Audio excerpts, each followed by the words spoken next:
Yan, samahan niyo pala ako mga idol, mga lods, sa magluluto tayo for today's video. Yan, naggadgad nga pala ako ng mais, saka pinalambot ko lang. Siyempre, may extra menu yan mga idol, mga lods.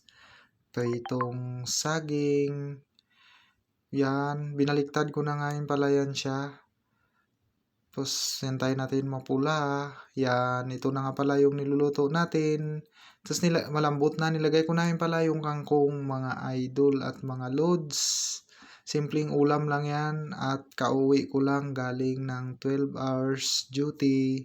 Nilagay ko na din pala yung magic sarap. Yun, mabalik nga pala tayo dito mga idol. Minikos-mikos ko na para maluto na din ang kangkong at yung mais. Okay na pala yan siya mga idol. Shout out to all followers and viewers. Yun, plating time na pala mga idol, mga loads. Yan yung ulam ko, yung niluto ko kanina. Tapos yan, mayroon pang sabaw ng nilaga. Extra menu mga idol, mga loads. Pritong saging na biniak pa madami. Yan pala yung dessert ko, saging at saka apple. Thank you for watching.